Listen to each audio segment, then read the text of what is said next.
Hi guys, before we start chapter number 11, let's recall what we learned in chapter number 10. So the traders may have carried them from the places where they were made to sell them at other places. So the things like pottery, bowls, plates.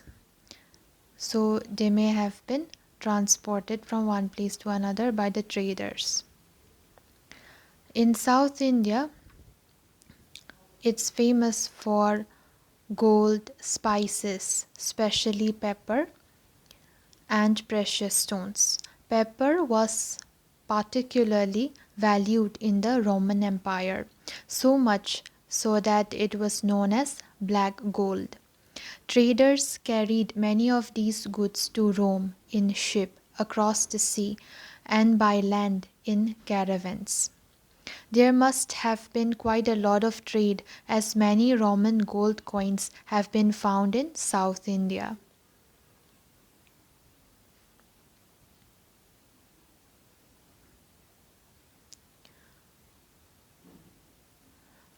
If they wanted to reach the western coast of the subcontinent from East Africa or Arabia, they chose to sail with the southwest monsoon, and sturdy ships had to be built for these long journeys.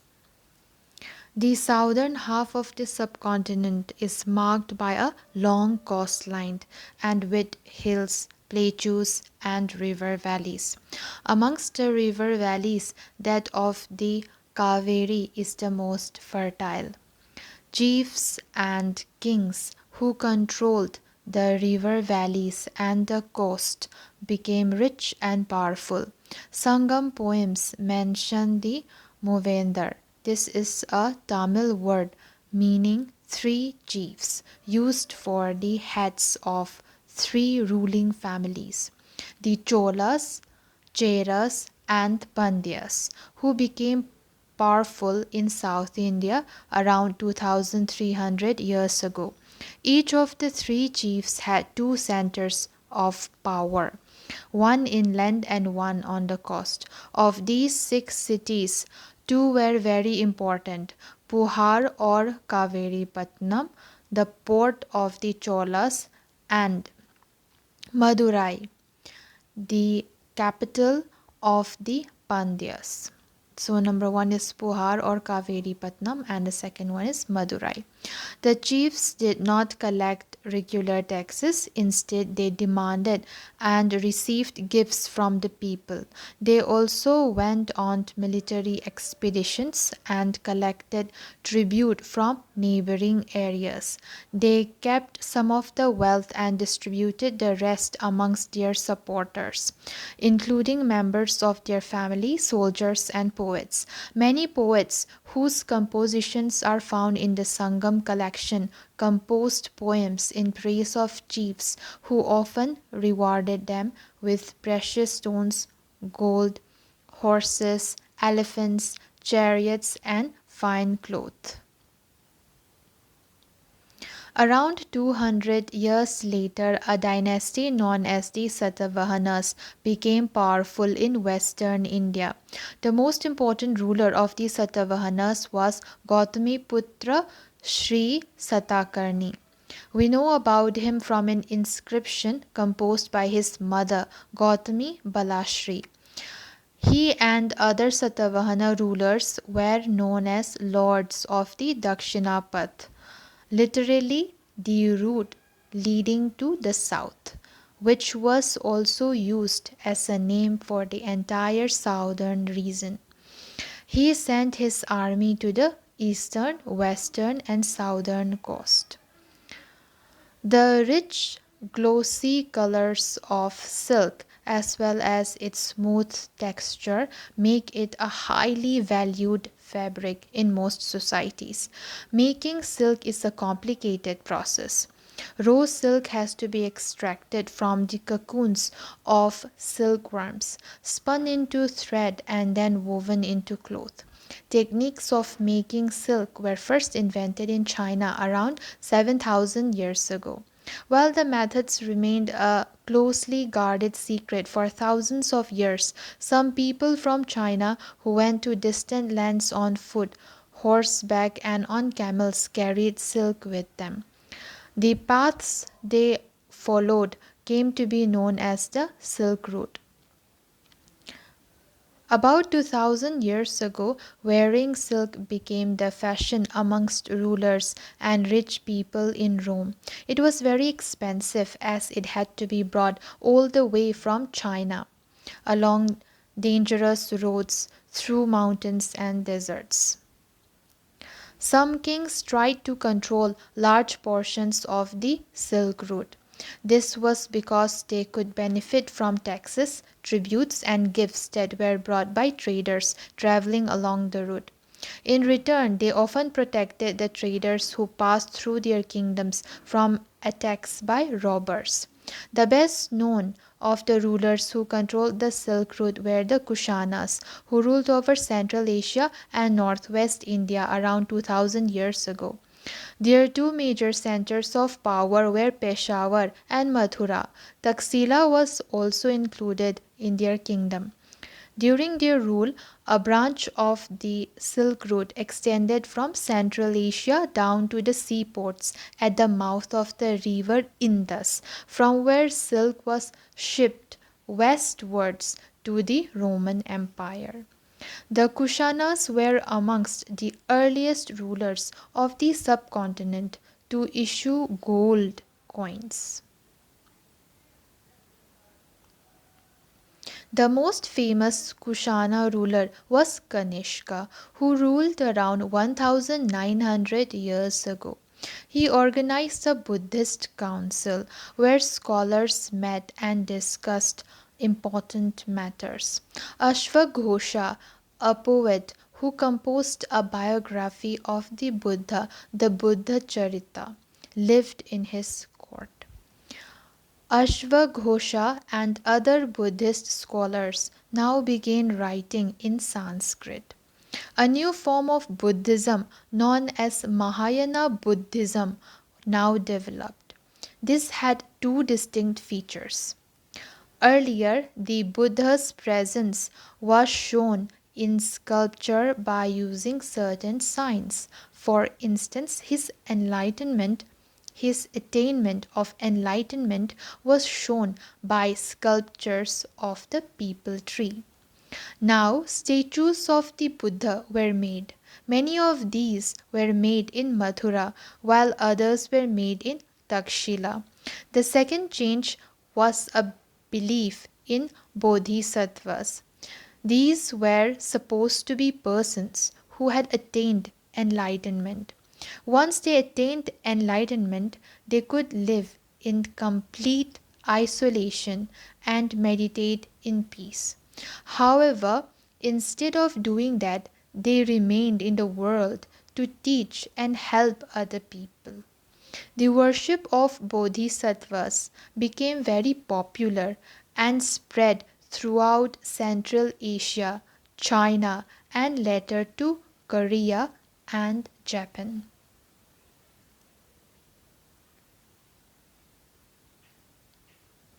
Buddhism also spread southeastwards to Sri Lanka, Myanmar, Thailand, and other parts of Southeast Asia, including Indonesia. The older form of Buddhism, known as Theravada Buddhism, was most popular in these areas. So, what are these pilgrims? Pilgrims are men and women who undertake journeys to holy places in order to offer worship. The best known of these are the Chinese Buddhist pilgrims, Fa Xian, who came to the subcontinent about 1600 years ago, Xuanzang, who came around 1400 years ago, and Tai Qing, who came about 50 years after Xuanzang. They came to visit places associated with the life of the Buddha as well as famous monasteries.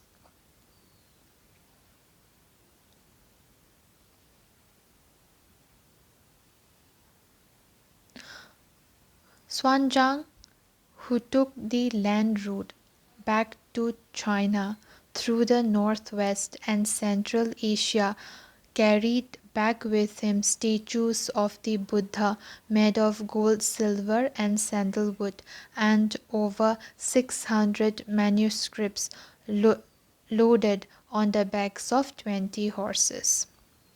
He spent the rest of his life translating the remaining manuscripts from Sanskrit into Chinese. Xuanzang and other pilgrims spent time studying in Nalanda, Bihar, the most famous Buddhist monastery of the period.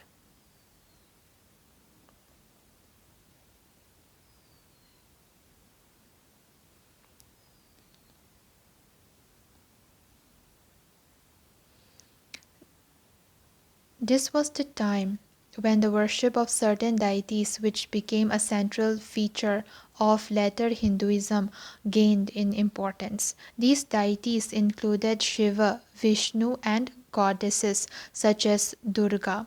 These deities were worshipped through bhakti, an idea that became very popular at this time. Bhakti is generally understood as a person's devotion to his or her chosen deity. The idea of bhakti is present in the Bhagavad Gita, a sacred book of the Hindus, which is included in the Mahabharata. In this, Krishna, the god, asked Arjuna, his devotee and friend, to abandon all dharmas and take refuge in him, as only he can get Arjuna free from every evil. This form of worship gradually spread to different parts of the country. According to this system of belief, if a devotee worships the chosen deity with a pure heart, the deity will appear in the form in which he or she may desire.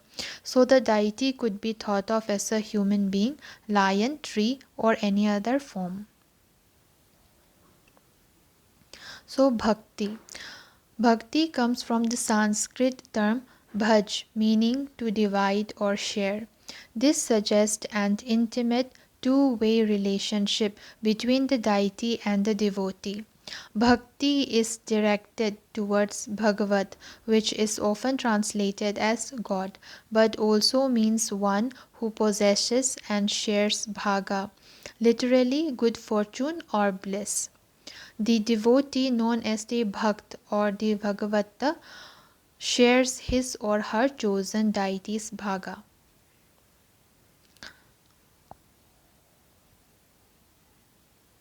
Because the deities were special, these images of the deity were often placed within special homes, places that we describe as temples.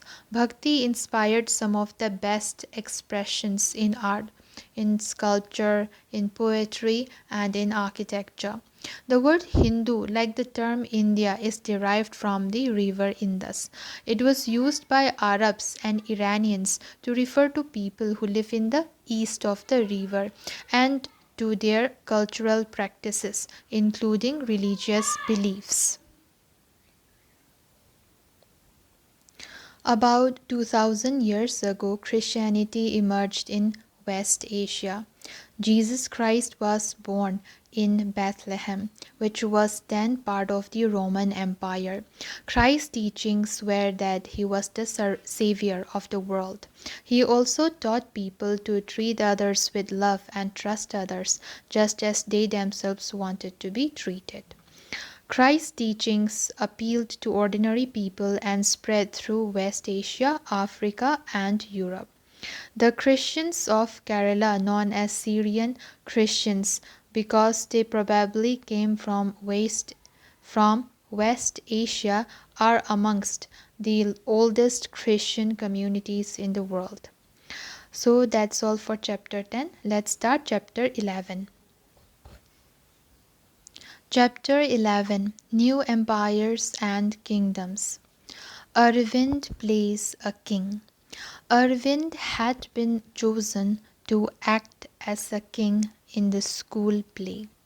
He had expected to march solemnly in splendid robes, to twirl his mustaches and wield the silver paper wrapped sword with gusto. Imagine his surprise when he was told he would also have to sit and play a veena and recite poetry. A musician king. Who was that? He wondered. Prashastis and what they tell us. Arvind was supposed to be acting as Samudragupta. Samudragupta, a famous ruler of a dynasty known as the Guptas. We know about Samudragupta from a long inscription, actually a poem in Sanskrit composed by his court poet Harisena nearly 1700 years ago. This was inscribed on the Ashokan pillar at Allahabad. This inscription is of a special kind known as a prashasti, a Sanskrit word meaning in praise of. While prashastis were composed for some of the rulers you read about in chapter 10, such as Gautamiputra Sri Shatakarni, they became far more important from the time of the Guptas.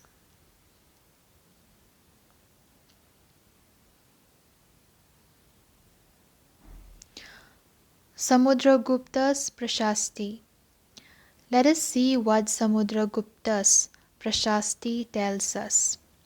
The poet praised the king in glowing terms as a warrior, as a king who won victories in battle, who was learned and the best of poets. He is also described and equal to the gods. The Prashasti was composed in very long sentences.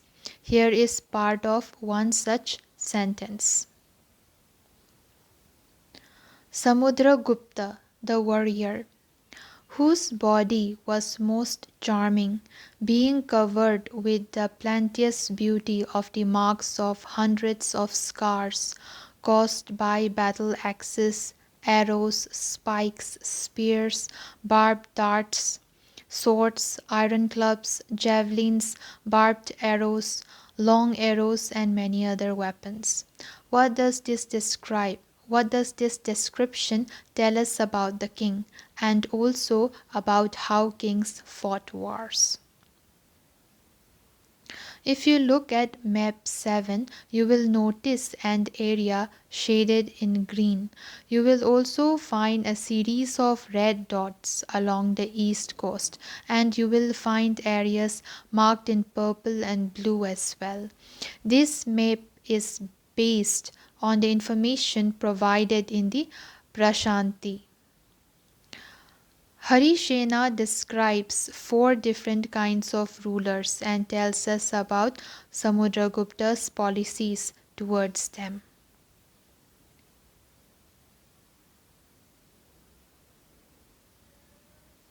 One, 2, 3, and 4. The king who played the veena.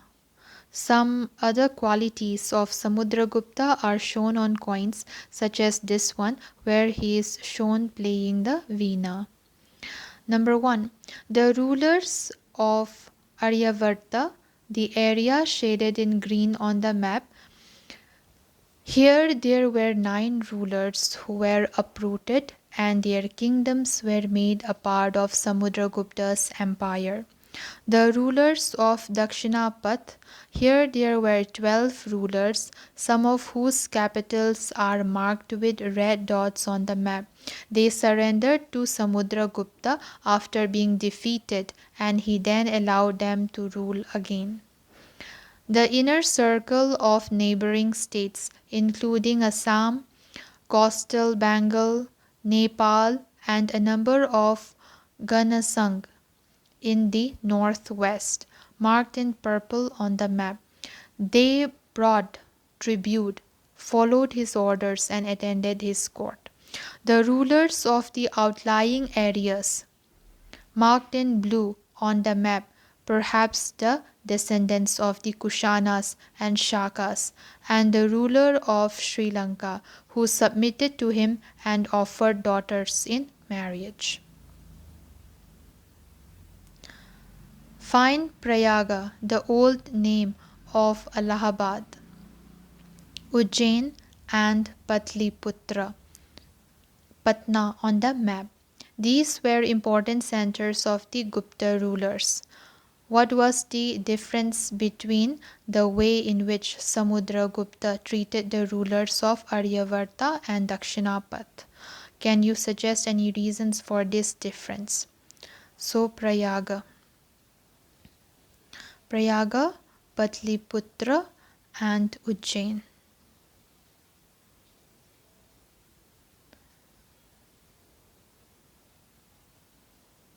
So we have Prayaga, then we have Ujjain, then we have Patliputra.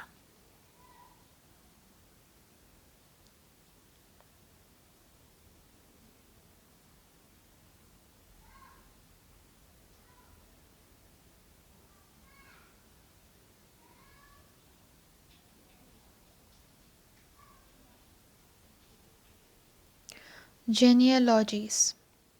Most Prashastis also mention the ancestors of the ruler. This one mentions Samudragupta's great-grandfather, great-father,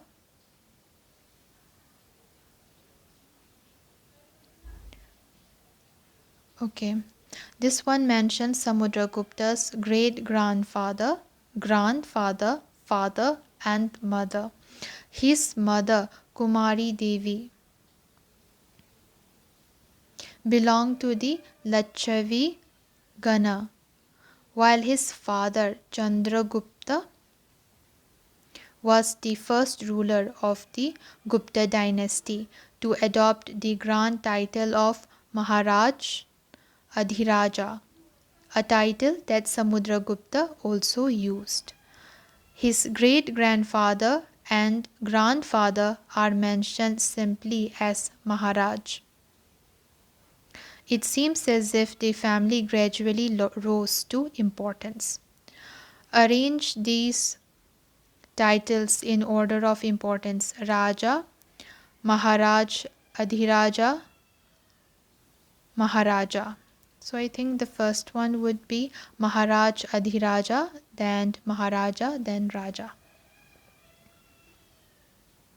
Samudragupta in turn figures in the genealogies list of ancestors of later rulers of the dynasty, such as his son Chandragupta II.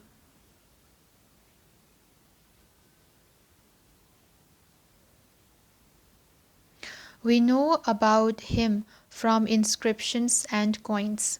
He led an expedition to western India where he conquered the last of the Shakas. According to later belief, his court was full of learned people, including Kalidasa, the poet, Arya, the astronomer, about whom you will read more in chapter 12. Harshavardhana and the Harshacharita. While we can learn about the Gupta rulers from their inscriptions and coins, we can find out about some kings from biographies. Harshavardhana, who ruled nearly 1400 years ago, was one such ruler. His court poet Banabhatta wrote his biography, the Harshacharita, in Sanskrit. This gives us the genealogy of Harsha and ends with his becoming king. Swanzang, about whom you read in chapter 10, also spent a lot of time in Harsha's court and left a detailed account of what he saw. Harsha was not the eldest son of his father but became king of Thaneshwar after both his father and elder brother died. His brother-in-law was the king of Kannauj, and he was killed by the ruler of Bengal. Harsha took over the kingdom of Kannauj and then led an army against the ruler of Bengal. Although he was successful in the east and conquered both Magadha and Bengal, he was not as successful elsewhere. He tried to cross the Narmada to march into the Deccan, but was stopped by a ruler belonging to the Chalukya dynasty, Pulakeshin II. Look at map 8 and list the present-day states which Harshvardhana passed through when he went to Bengal and up to the Narmada.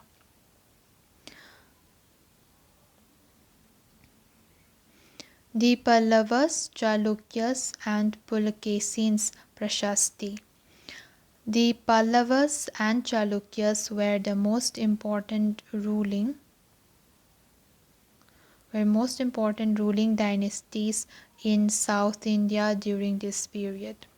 The kingdom of the Pallavas spread from the region around their capital Kanchipuram to the Kaveri Delta, while that of the Chalukyas was centered around the Raichur Dwap between the river Krishna and Tungabhadra. So the Pallavas, their kingdom spread from the region around their capital Kanchipuram to the Kaveri Delta. While that of Chalukyas was centered around the Raichur Dwap between the river Krishna and Tungabhadra. So for Pallavas, it is centered around Kanchipuram to the Kaveri Delta, while that of the Chalukyas was centered around the Raichur Dwap between the river Krishna and Tungabhadra. Ehole, the capital of the Chalukyas,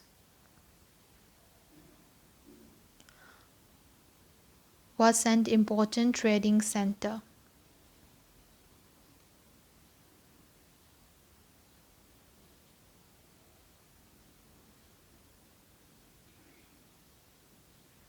Here it is.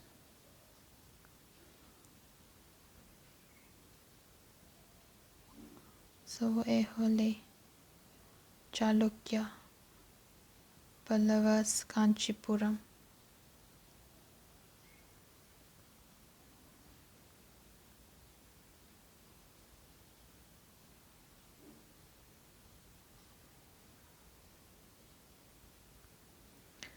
It developed as a religious center with a number of temples.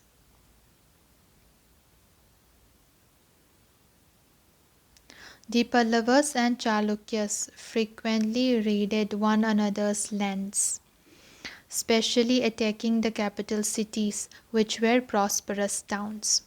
The best-known Chalukya ruler was Pulkesin II.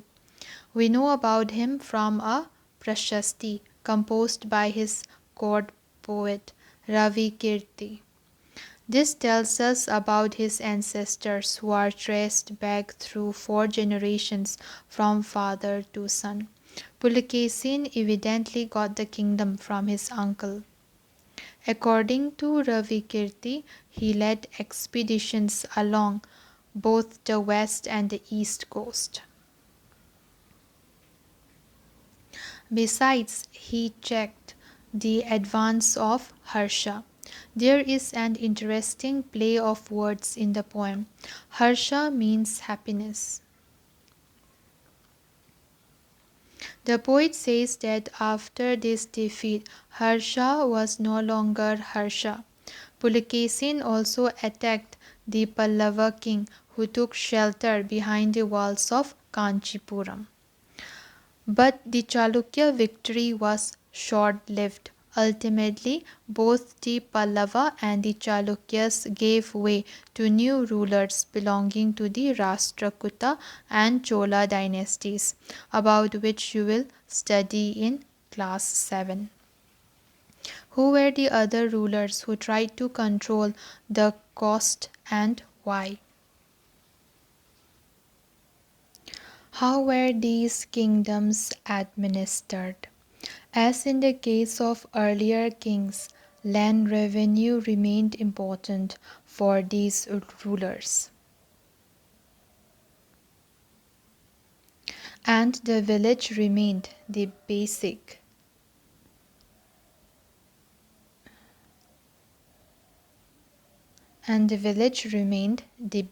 unit of administration. There were some new developments as well. King adopted a number of steps to win the support of men who were powerful, either economically or socially, or because of their political and military strength. For instance, some important administrative posts were hereditary.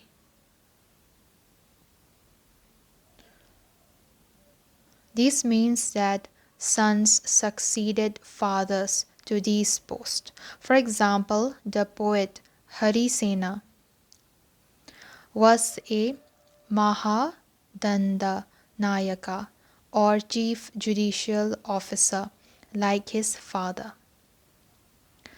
Sometimes one person held many offices. For instance, besides being a Mahadanda Nayaka, Harisena was a Kumar Amatya, meaning an important minister, and a Sandhi Vigrahika, meaning a minister of war and peace.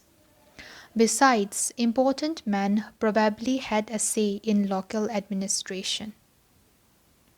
These included the Nagara Shreshthi, or chief banker or merchant of the city, the Sarthavaha, or leader of the merchant caravans, the Prathama Kulika, or the chief craftsman, and the head of the Kayasthas, or scribes.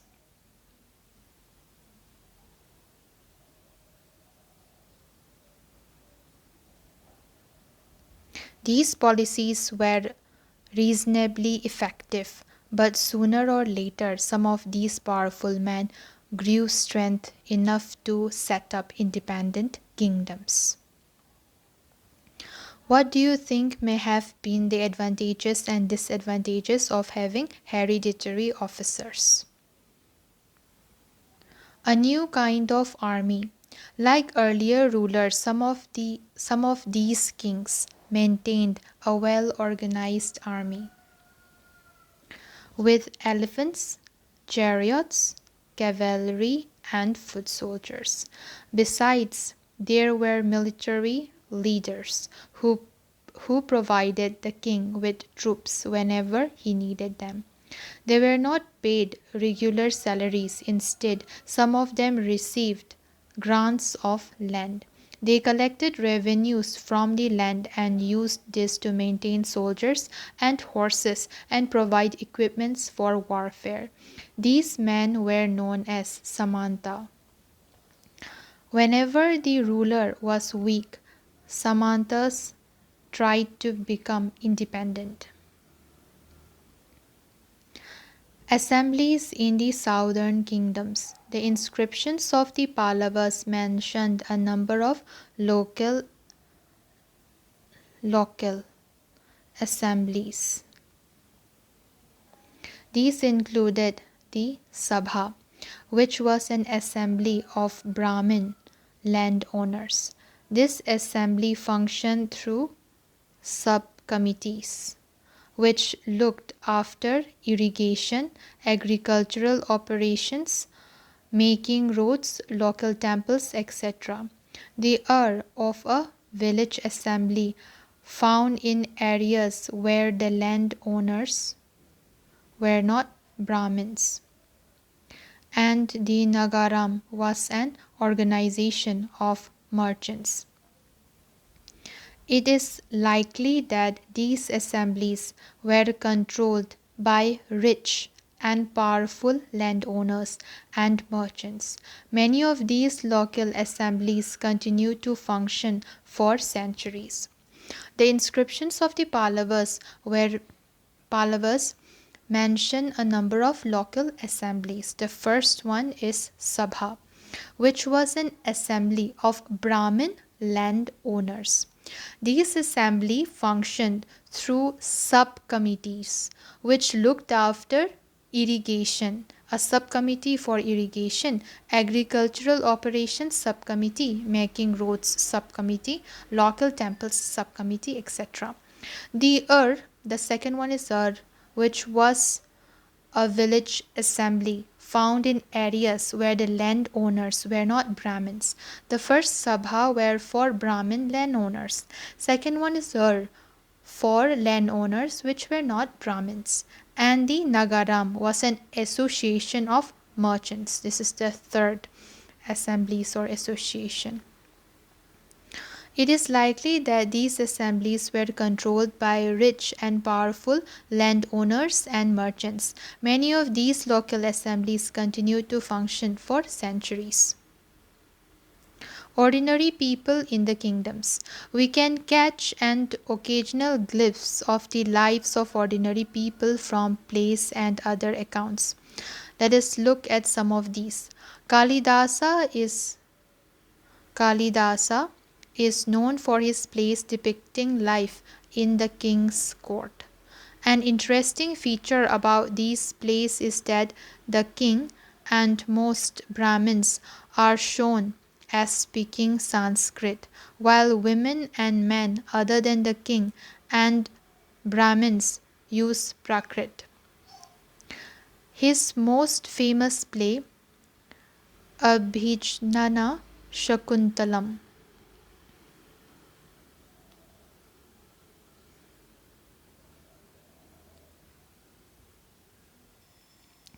is the story of the love between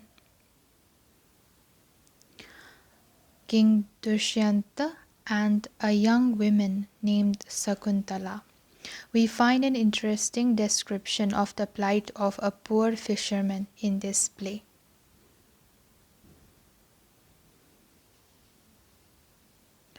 A fisherman finds a ring.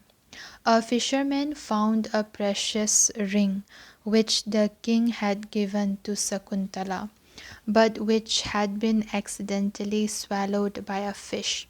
When he went to the palace with it, the gateman accused him of theft, and the chief police officer was rather rude. However, the king was happy when he saw the ring and sent a reward for the fisherman. Then the police officer and the gateman decided to take a share of the reward and went along with the fisherman to have a drink. Do you think that if a poor man finds something and reports this to the police, he would be treated like this today? Name a famous man who taught in Prakrit and a king who issued inscriptions in Prakrit.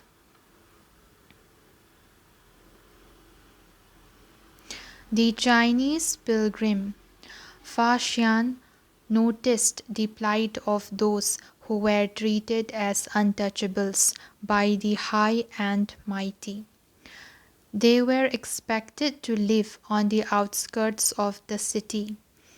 He writes, "If such a man enters a town or a marketplace, he strikes a piece of wood in order to keep himself separate. People hearing this sound know what it means and avoid touching him or brushing against him. And Banabhatta provides us with a vivid picture of the king's army on the move. The king's army. The king traveled with an enormous amount of equipment. Apart from weapons, there were things of daily use such as pots, pans, furniture, golden footstools, food including animals such as goat, deer, rabbits, vegetables, spices carried on carts or loaded onto backpack animals such as camels and elephants.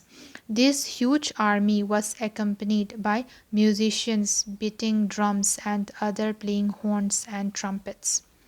Villagers had to provide hospitality along the way. They came with gifts of curds, gur, and flowers and provided fodder for the animals. They also tried to meet the king and place their complaints and petitions before him. The army left a trail of destruction behind. Elephants often trampled down the huts of villagers, and the oxen yoked to the caravans of merchants ran away, scared by the tumult. Scared by the tumult. It means a loud, confused noise, especially caused by a large mass of people.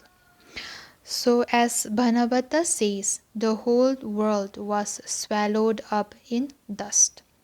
Make a list of all the things that were carried with the army. What did the villagers bring for the king? Now let's see what's happening elsewhere in the world. Find Arabia on map 6. Although it is a desert, it was at the hub of communications for centuries. In fact, Arab merchants and sailors played an important role in the sea trade between India and Europe. Others who lived in Arabia were the Bedouins, pastoral tribes depending mainly on like hardy animals, camels, that could survive in the desert. Around 1400 years ago, Prophet Muhammad introduced a new religion, Islam, in Arabia. Like Christianity, Islam was a religion that laid stress on equality and unity of all before Allah, the one supreme God. Here is a verse from the Quran, the sacred book of Islam. For Muslim men and women, for believing men and women, for devout men and women, for true men and women, for men and women who are patient and constant, for men and women who humble themselves, for men and women who give in charity, for men and women who fast, for men and women who guard their chastity, and for men and women who engage much in Allah's remembrance. For them has Allah prepared forgiveness and great reward. Within 100 years, Islam spread to North Africa, Spain, Iran, and India. Arab sailors who were already familiar with the coastal settlements of the subcontinent now brought the new religion with them. Arab soldiers conquered Sindh in present-day Pakistan about 1300 years ago. They traced the routes that would have been taken by these sailors and soldiers on map 6. Now let's try true or false.